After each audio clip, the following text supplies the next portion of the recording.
الدین الخالص۔ اس دنیا میں بسنے والے انسان مرد اور عورت کی شکل میں بستے ہیں، یعنی انسانوں کی دو صنفیں ہیں، اور دونوں کے اندر اللہ تعالیٰ نے جسمانی اعتبار سے بھی اور ذہنی اور نفسیاتی اعتبار سے بھی بہت سا فرق رکھا ہے، اور اسی فرق کو ملحوظ رکھتے ہوئے دونوں کا دائرۂ کار بھی الگ الگ متعین کیا، دونوں کو الگ الگ ذمہ داریاں دی ہیں۔ مرد کو مکلف کیا گیا ہے کفالت کرنے کا، کمانے کا، اور اپنے کنبے کی دیکھ ریکھ کرنے کا، اور عورتوں کو گھر کی ذمہ داری دی گئی ہے، ان کو گھر کا ملکہ بنایا گیا ہے، اور گھر کی دیکھ ریکھ، بال بچوں کی حفاظت، یہ سب ذمہ داریاں ان کو دی گئی۔ چونکہ اللہ تعالیٰ نے فطری طور پر مرد اور عورت کے درمیان جنسی کشش رکھی، ایک مرد کا میلان ہوتا ہے، رجحان ہوتا ہے، کشش ہوتی ہے عورت کی طرف، اور عورت کے اندر بھی عورت کو بھی کشش ہوتی ہے مرد کی۔ اللہ تعالیٰ نے ایک نظام بنایا ہے کہ دونوں ایک دوسرے سے غیر قانونی طور پر اور غیر نظامی طور پر نہ ملیں، اسی لیے دونوں کا دائرہ بھی الگ رکھا ہے، دونوں کی ذمہ داریاں بھی الگ رکھی۔ عورتوں کی حفاظت کے لیے ان کو گھر میں رہنے کا تاکیدی حکم ہے، گھر سے باہر نکلنے کی اجازت ہے کچھ شرائط کے ساتھ، لیکن ان کا اصل مقام گھر ہے۔ وقرن فی بیوتکن، ازواج مطہرات کو خطاب کیا گیا ہے کہ اپنے گھروں میں جمی رہو، گھر میں جم جاؤ۔ اور اس سے پہلے کہا گیا ہے یا نساء النبی لستن کاحد من النساء ان اتقیتن فلا تخضعن بالقول فیطمع الذی فی قلبہ مرض وقلن قولا معروفا۔ اس میں ان کو متنبہ کیا گیا ہے کہ بات چیت کرتے وقت، مردوں سے بات چیت کرتے وقت نرم لہجے میں بات نہ کریں، بہت زیادہ نسوانیت اور نرم و نازک لہجے میں بات نہ کریں، ورنہ کیا ہوگا؟ فیطمع الذی فی قلبہ مرض، جو دل کا بیمار ہے، فسق و فجور والا انسان ہے، وہ لالچ میں پڑے گا، وہ اور آگے بڑھنے کی کوشش کرے گا۔ اس لیے کہا کہ لا تخضعن بالقول، اور پھر کہا کہ وقلن قولا معروفا، بھلے طریقے سے بات کرو۔ یعنی نرم و نازک لہجے میں بات نہ کرنے کا مطلب یہ نہیں ہے کہ بد اخلاقی کرو، نہیں، معروف طریقے سے اور مضبوطی کے ساتھ بات کرو، اس طرح سے کہ کسی کو یہ نہ محسوس ہو کہ یہ کوئی نرم چارہ ہے۔ اب جب سوچیے کہ ازواج مطہرات کو یہ تاکید ہے، تو عام عورتیں، عام مسلم عورتیں بدرجہ اولیٰ اس کی مخاطب ہیں۔ عورتوں کے بارے میں جو تاکیدات ہیں ان میں یہ بتلایا گیا ہے کہ العورۃ المرأۃ عورۃ فاذا خرجت استشرف الشیطان، کہ عورت سراپا چھپانے کی چیز ہے، جب عورت باہر نکلتی ہے تو شیطان تاک جھانک شروع کر دیتا ہے۔ جیسے عورت نے باہر قدم رکھا، شیطان اس کے چکر میں پڑ جاتا ہے، اس کے تاک جھانک شروع کر دیتا ہے، گویا کہ گھر سے باہر قدم رکھتے ہی وہ خطروں کے بیچ رہتی۔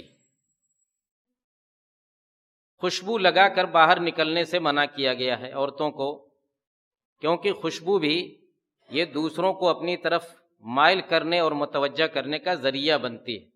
اللہ کے نبی جناب محمد الرسول اللہ صلی اللہ علیہ وسلم فرماتے ہیں کہ یما امرات استعطرت ثم خرجت فمرت علی قوم لیجدوا ریحها فہی زانیۃ وکل عین زانیۃ، کہ جو عورت خوشبو لگا کر کے باہر نکلے اور پھر لوگوں کے پاس سے اس طرح گزرے کہ لوگ اس کی خوشبو کو محسوس کریں، تو ایسی عورت زناکار عورت ہے، اور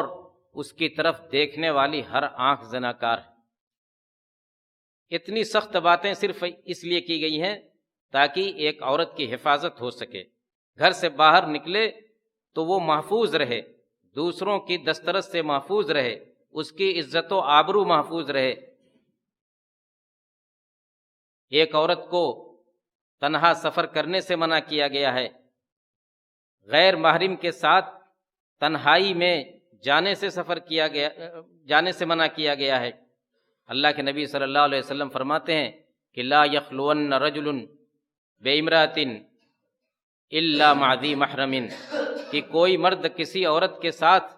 تنہائی نہ اختیار کرے مگر اس حال میں کہ اس کے ساتھ کوئی محرم ہو، اس عورت کے ساتھ کوئی محرم ہو۔ محرم کہتے ہیں ان مردوں کو جن سے عورت کا نکاح نہیں ہو سکتا، شادی نہیں ہو سکتی، باپ ہے، بیٹا ہے، بھائی ہے، بھتیجا ہے، نواسا ہے، بھانجا ہے، تو ان عورتیں یہ سب عورتوں کے لیے محرم ہیں، ان کے ساتھ ہی وہ کہیں سفر میں جا سکتی ہے، اور کہیں کسی جگہ تنہائی میں جانا ہو، تنہائی کا امکان ہو تو اس کے ساتھ ایک محرم ہونا چاہیے۔ کس لیے؟ اس لیے کہ اللہ کے نبی صلی اللہ علیہ وسلم نے ایک دوسری حدیث میں فرمایا ہے کہ جب کوئی مرد کسی عورت کے پاس تنہائی میں ہوتا ہے تو یہ دو نہیں ہوتے، وہاں تیسرا شیطان بھی ہوتا ہے۔ یہ ایک واضح چیز ہے، اس میں بہت زیادہ منطق لگانے کی ضرورت نہیں ہے کہ کیا واقعی ہر شخص جانتا ہے کہ ایک مرد اور ایک عورت جب تنہائی میں ہوتے ہیں تو شیطان کیسے وہاں اپنا کام کرتا ہے اور کس طرح سے ان کو برائیوں پر ابھارتا ہے، یہ ایک واضح چیز ہے۔ تو اسی لیے بڑی سختی سے منع کیا گیا ہے اس سلسلے میں کہ کوئی مرد کوئی عورت کے ساتھ تنہائی میں نہ رہے، الا یہ کہ عورت کا وہ محرم ہو یا عورت کے ساتھ کوئی اور محرم۔ اب یہ تنہائی، یہاں تک کہ سفر میں بھی تنہا جانے سے منع کیا گیا ہے، عورت کو تنہا سفر کرنے سے منع کیا گیا ہے، اور اسی طریقے سے گھر کے باہر کہیں بھی جائے۔ اب آپ یہ دیکھیے کہ کن کن جگہوں پر ایک عورت خطرے سے دوچار ہوتی ہے۔ ہاسپٹل میں جاتی ہے اگر تنہا جاتی ہے، ڈاکٹر کے پاس جاتی ہے، ڈاکٹر کے کیبن میں تنہا اگر جاتی ہے، کسی آفس میں جاتی ہے، کسی ادارے میں جاتی ہے، جہاں کہیں بھی تنہائی کا امکان ہو وہاں عورت کی آبرو خطرے میں ہوتی ہے۔ اس لیے تاکید ہے مردوں کو کہ ان چیزوں پر نظر رکھیں، ورنہ ایسے حالات پیش آئیں گے کہ پھر بعد میں پچھتانے سے کوئی فائدہ نہیں ہوگا۔ یہاں سب سے اہم بات یہ ہے کہ مردوں کو قوام بنایا گیا، مردوں کو گھر کا نگراں بنایا گیا۔ الرجال قوامون علی النساء، مرد لوگ عورتوں کے قوام ہیں، دیکھ ریکھ کرنے کے ذمہ دار ہیں، ان کی کفالت کے ذمہ دار ہیں۔ تو مرد کو اپنی قوامیت نبھانا چاہیے، اور قوامیت میں یہ بھی داخل ہے کہ وہ اپنے گھر کے افراد اور خاص طور سے اپنی بہو بیٹیوں پر نظر رکھے کہ کہیں ایسی جگہ ان کی آمد و رفت تو نہیں ہے، یا ایسے حالات سے تو وہ دوچار نہیں ہوتی کہ وہاں ان کی عزت و آبرو کو خطرہ ہو۔ یہ قوامیت ایک مرد کو نبھانا ضروری ہے۔ اس کے بارے میں اللہ رب العالمین کے یہاں سوال ہوگا۔ کلکم راعن، اللہ کے نبی صلی اللہ علیہ وسلم کی حدیث ہے، کلکم راعن وکلکم مسئول عن رعیتہ، تم میں سے ہر شخص محافظ ہے، ہر شخص نگراں ہے، ذمہ دار ہے، اور ہر شخص سے اس کے ماتحتوں کے بارے میں سوال ہوگا۔ پھر آپ نے الگ الگ بتلایا کہ والرجل راع فی اہل بیتہ وہو مسئول عن رعیتہ، ایک مرد اپنے گھر والوں کے بارے میں اپنے گھر والوں کا ذمہ دار ہے اور اس سے اس کے گھر والوں کے بارے میں آخرت میں سوال کیا جائے گا۔ بعض پرس ہوگی کہ یہ ذمہ داری اس نے کہاں تک نبھائی، یہ قوامیت اس نے کہاں تک نبھائی۔ والمرأة راعیۃ فی بیت زوجہا وہو مسئولۃ عن بیتہ وولدہ، کہ ایک عورت بھی ذمہ دار ہے، ایک عورت بھی نگراں ہے اپنے شوہر کے گھر کی، اور اس سے سوال کیا جائے گا۔ سوال کیا جائے گا کیا؟ شوہر کے گھر کے بارے میں اور شوہر کی اولاد کے بارے میں۔ اولاد کے بارے میں بھی اس سے سوال ہوگا۔ ظاہر بات ہے کہ شوہر کی جو اولاد ہے تو اولاد گھر میں ماں کے ساتھ ہی زیادہ رہتی ہے، اولاد کی تربیت کی ذمہ داری عورت کے اوپر زیادہ ہوتی ہے، تو عورتوں سے بھی سوال ہوگا۔ عورتیں بھی اس سوال میں داخل ہیں، جتنی ان کی ذمہ داری ہے، جتنا ان کا دائرہ کار ہے، اس دائرہ کار کے بارے میں ان سے پوچھا جائے گا۔ آج صورتحال یہ ہے کہ ہم دیوسیت کا شکار، بہت سارے لوگ دیوسیت کا شکار ہیں۔ دیوس کہتے کس کو ہیں؟ الذی لا یغار علی اہلہ، وہ بے غیرت انسان جو اپنے گھر کی بہو بیٹیوں کے بارے میں کوئی غیرت نہیں رکھتا۔ وہ کہاں جا رہی ہیں، کس سے مل رہی ہیں، کون ان کے پاس آتا ہے، کون ان سے ملتا ہے، کن کن مقامات پر وہ جاتی ہیں، کہاں کہاں ان کی عزت و آبرو کو خطرہ ہے، اس سے کوئی مطلب نہیں اس کو۔ انتہائی بے غیرت بے حیا انسان ہے، وہ جانتے ہوئے بھی بسا اوقات نظر بچاتا ہے، خاموشی اختیار کرتا ہے۔ ایسے شخص کو حدیث کے اندر دیوس کہا گیا ہے، اور اس کی سزا بتلائی گئی ہے کہ ثلاثۃ لا ينظر اللہ الیہم یوم القیامہ، کہ 3 قسم کے لوگ ایسے ہیں کہ قیامت کے دن اللہ تعالیٰ ان کی طرف نظر اٹھا کر کے نہیں دیکھے گا۔ وہ 3 میں سے ایک ہے العاق لوالدیہ، اپنے والدین کا نافرمان، اور دوسرا والمرأة المترجلہ المتشابہۃ بالرجال، وہ مردانی عورت جو مردوں کی مشابہت اختیار کرتی، اور تیسرا دیوس انسان۔ یہ تینوں قسم کے لوگوں کو حدیث میں کہا گیا ہے کہ اللہ تعالیٰ قیامت کے دن ان کی طرف نظر اٹھا کر کے نہیں دیکھے، یعنی سخت ناراض ہوگا اللہ تعالیٰ ایسے لوگوں سے۔ یہ دیوسیت میرے بھائیوں ہمیں دیکھنا چاہیے کہ کہیں ہم تو اس کا کسی درجے میں شکار نہیں ہیں، کہیں ہم تو اپنے گھر کی بہو بیٹیوں کے تعلق سے بے غیرتی میں مبتلا نہیں ہیں، کہیں ہم نے بھی اپنی بہو بیٹیوں کو کھلے عام چھوڑ نہیں دیا ہے، وہ کہاں جا رہی ہیں، کس سے مل رہی ہیں، اور کن کن جگہوں پر جا رہی ہیں۔ شادی بیاہ میں ہم دیکھتے ہیں، آپ بھی جانتے ہیں کہ کس طرح سے بن ٹھن کر کے سنور کر کے عورتیں جاتی ہیں، اور پھر وہاں پر بسا اوقات شادی خانے کے اندر ایک مردوں سے ان کا آمنا سامنا ہوتا ہے، بے پردگی بھی ہوتی ہے، اور اس سے بڑھ کر کے یہ ہے کہ غیر محرم لوگ عورتوں والے حصے میں جا کر کے فوٹو لیتے ہیں، ویڈیو بناتے ہیں۔ وہ نوجوان ہوتے ہیں، بسا اوقات غیر مسلم ہوتے ہیں، اور ان کے سامنے ہماری مسلم خواتین بے پردگی کے ساتھ، بے حیائی کے ساتھ آتی ہیں، سامنا کرتی ہیں، کوشش کرتی ہیں کہ ہماری بھی تصویر آ جائے، ہمارا بھی ویڈیو میں ہماری شکل بھی آ جائے۔ کیا اس کی ذمہ داری ان مردوں کی نہیں ہے جو یہ سب جانتے ہیں کہ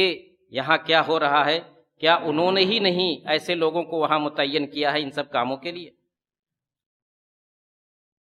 دیوسیت اگر یہ نہیں ہے تو پھر دیوسیت کس چیز کا نام ہے؟ اسی طریقے سے اگر ہم یہ جانتے ہوئے ایسی درسگاہوں میں اپنی بچیوں کو بھیجتے ہیں کہ جہاں مخلوط تعلیم ہوتی ہے، اور جہاں کے بارے میں معلوم ہے کہ وہاں ہماری بچیوں کی عزت و آبرو خطرے میں پڑ سکتی ہے، وہاں بھی ہمیں چوکنا رہنا ہوگا،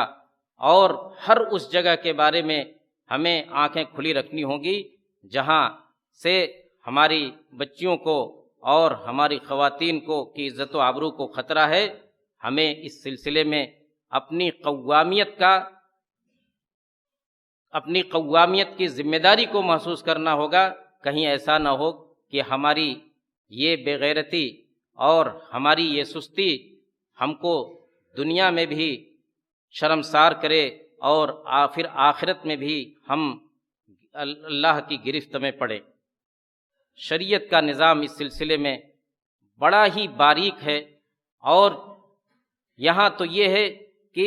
مردوں کو بھی تاکید ہے، عورتوں کو بھی تاکید ہے کہ چلیں تو نگاہ نیچی رکھیں۔ قل للمؤمنین یغضوا من ابصارہم ویحفظوا فروجہم، عورتوں کو بھی حکم ہے کہ وقل للمؤمنات یغضضن من ابصارہن ویحفظن فروجہن، دونوں کو حکم ہے کہ چلتے وقت بھی نگاہ نیچی رکھیں اور اپنی شرمگاہ کی حفاظت کریں۔ مرد کو بھی حکم ہے، عورت کو بھی حکم ہے، اور یہ بتلا دیا گیا ہے کہ اگر ان سب چیزوں کی رعایت نہیں کی گئی تو پھر شیطان اپنا کھیل کھیلے گا۔ شیطان اپنا کھیل کھیلے گا، اور جب شیطان اپنا کھیل کھیلتا ہے میرے بھائیو تو آپ جانتے ہیں کہ کیسے کیسے واقعات رونما ہوتے ہیں۔ ہمیں اس سلسلے میں ایک اور بات یاد رکھنی ہوگی کہ ہمارے گھروں میں باہر جانے والی عورتیں، ان کے بارے میں تاکید ہے کہ پردے کے ساتھ جائیں، بہت بن سنور کر کے نہ جائیں، خوشبو لگا کر کے نہ جائیں، راستے میں چلیں تو کنارے ہو کر کے چلیں، کہیں مرد و زن میں اختلاط نہ ہونے پائے، کسی سے بات چیت کریں تو نرم لب و لہجے میں نہ بات کریں۔ یہ ساری تاکیدات گھر کے اندر بھی اگر عورت ہے تو گھر کے اندر بھی ان کی حفاظت ضروری ہے۔ اس سلسلے میں ہمارے یہاں بے احتیاطی زیادہ پائی جاتی ہے۔ وہ بے احتیاطی کیا ہے کہ ہمارے گھروں میں ایسے لوگ بھی آتے ہیں جو بظاہر ہمارے رشتہ دار ہیں، چچا کے بیٹے ہیں، ماموں کے بیٹے ہیں، خالہ کے بیٹے ہیں، یہ سارے لوگ یہ نامحرم ہیں، کیونکہ ان سب سے شادی ہو سکتی ہے اس بچے کی، اس کے خالہ کے لڑکے سے، اس کے ممانی کے لڑکے سے، ماموں کے لڑکے سے، چچا کے لڑکے سے۔ یہ سارے لوگ یہ غیر محرم ہیں، اس لیے کہ ان سب سے اس کی شادی ہو سکتی ہے۔ ایسے لوگ بلا روک ٹوک گھروں میں آتے ہیں اور اس حوالے سے آتے ہیں کہ فلاں ماموں کا بیٹا ہے، فلاں خالہ کا بیٹا ہے، گویا کہ اس سے کوئی پردہ نہیں، اور پھر وہ گھر کی بچیوں سے، بہو بیٹیوں سے بیٹھ کر کے بات کرتے ہیں، بے تکلف ہوتے ہیں، بسا اوقات تنہائی بھی ہو جاتی ہے۔ اس کو اللہ کے نبی صلی اللہ علیہ وسلم نے موت کہا ہے، موت۔